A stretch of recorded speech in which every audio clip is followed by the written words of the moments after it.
If you talk precisely about military victory, I would say it was quality of human resource that made the real difference because the technology was approximately equal on both sides. There was nothing that was very significant on either side, but it was the use of technology that made the difference. It was the use of platforms and equipment that made the difference. And that was achieved through quality of human resource, better quality of human resource with Pakistan. You see, in Air Force, on land, at sea, it was all the manpower, the quality of manpower that was trained over the years to use their equipment. uh, I think they could use it most optimally. So I think that was the difference that came up in this Markai arc between the two countries. I think it has been made obvious that there was wrong intelligence information to them about Pakistani capabilities, but I would say that it was wrong intelligence not only about the Air Force or the aircraft that we had. I think it was a complete intelligence failure on part of Indians because when you are about to launch a campaign against your adversary and military campaign, I'm specifically talking about, so you present a complete assessment of your adversary to the political or and military leadership, that what are the weaknesses and strengths of your adversary and what are the weaknesses and strengths of your own. So you play accordingly, then you hit the weaknesses of your adversary and you play on your strengths. I think that was absolutely wrongly assessed by uh, Indian intelligence agencies, and that's how it was not only at tactical level but also at operational and strategic level also, and that's how they at all levels they were defeated by Pakistan. One more thing that I could assess was a communication gap between the political and military leadership of India, uh, where the political leadership set a very high political religious objective. Their military actually could not have achieved it, and it was voiced also, for which their military leaders were transferred or were sent away from their current post. So I feel that these were the two gaps among Indian decision makers, and that's how Pakistan could prevail. There was absolute coordination between all the three forces of Pakistan. There was synergy, there was synchronization. Everybody knew what was happening where. In air, what we were doing, on land, what we were doing, and at sea, where were we? So it was in absolute coordination, and that's how the gains could be consolidated, and that's how our objectives and missions could be achieved. You see, Navy was deployed at sea, uh, but Navy knew what was happening in air or on land. Uh, but there was a synchronized decision making between all the three armed forces that until and unless adversary attacks or opens the sea front, Navy, Pakistan Navy would not uh, do that, would not be an aggressor. So in all three forces of Pakistan did not become aggressor, and they just responded to what aggression was posed on them by the Indian armed forces. Okay, I would give this answer little in detail. Uh, uh, you see, humans have an instinct that if we don't hear or see anything, we believe that thing or that event has not happened at all. So there were so many things that happened at sea, but they were unheard and unseen, and that's why we say that the action did not take place at sea and nothing happened at sea and the seafront was not open. I would say the seafront was open because the forces were mobilized from both sides. And right after 22nd April 2025, Pakistan Navy was deployed within matter of hours, and we were keeping a watch on Indian movement. So their fleet left their harbor and then it went to down south.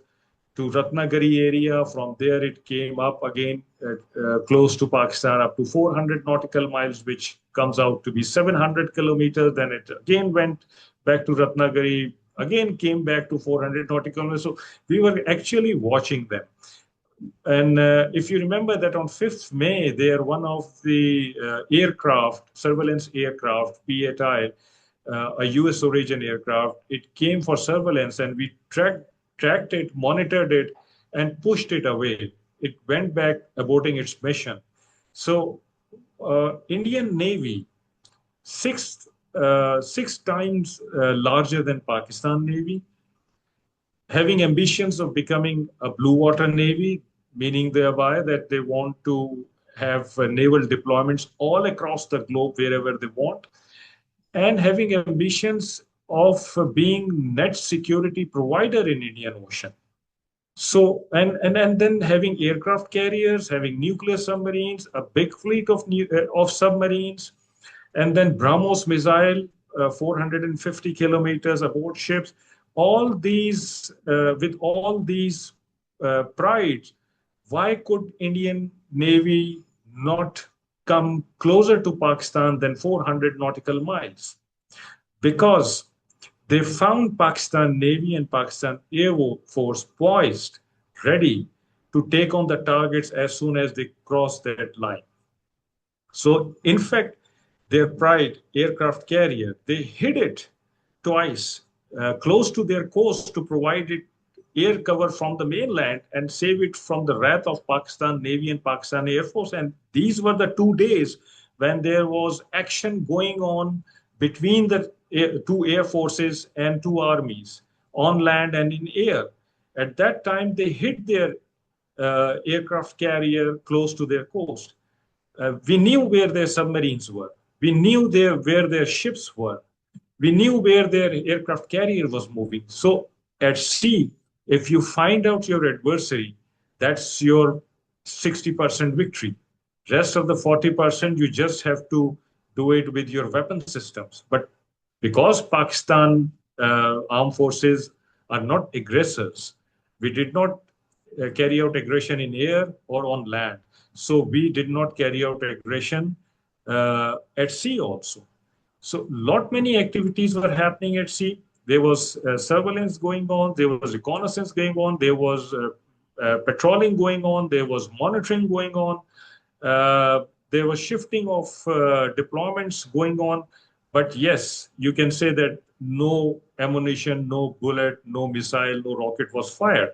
But without firing any bullet or any missile, a navy which was 6 times larger than Pakistan Navy was held at bay. They were kept at bay, and they were not allowed to come closer to 400 nautical miles. So that was the trophy that Pakistan Navy took away, and perhaps the biggest trophy that Pakistan Navy could win was that it instilled the confidence in the hearts of Pakistanis about its credible deterrence against a big navy of India. You see, we need to understand what India wanted to establish. They wanted to establish a new normal, and that was very dangerous. They wanted to actually gain an impunity with which they could attack anybody, anywhere, anytime in Pakistan. And that could have been tantamount to seizing our liberty and breaching our independence. So we did not let them do that. We retained our independence and we retain our liberty. Today, all Pakistanis are free, they are independent.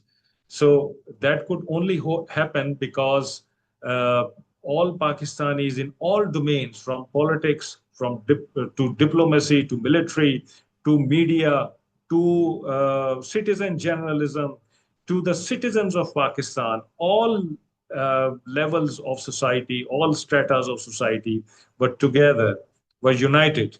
And we fought against India as one team, one nation.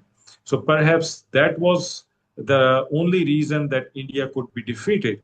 And for all challenges that lie ahead of us, We need to have that unity and that togetherness every time. Why this 14th August 2025 is more important than any other 14th August that we have been celebrating? Because this day we are celebrating not only for the independence that we got on 14th August 1947, but it is also the day we need to celebrate our independence that we maintained on 10th May 2025. India wanted to take away that independence from us, but we retained that and we defeated India. So that's uh, that. Because of that, we have to we are celebrating two Independence Days on this 14th August 2025, and we could achieve victory against India because of our brave soldiers, our brave airmen, our brave sailors, and our brave citizens who all fight together, who all fought together against India, who all stood against India. And mind you, that as I alluded to earlier, that the technology on both sides was not there was no big gap between the technology, but it was the human resource, the quality of human resource that use the technology. So it's not always the gun, it's the man behind the gun that matters the most. And that's what Pakistan Armed Forces have always been focused on. And we have drawn our formula from Ghazwa Badr, where 313 defeated 1,000. It was only because of the superior quality of human resource that they could achieve it. And that's what Pakistan Armed Forces have always been following.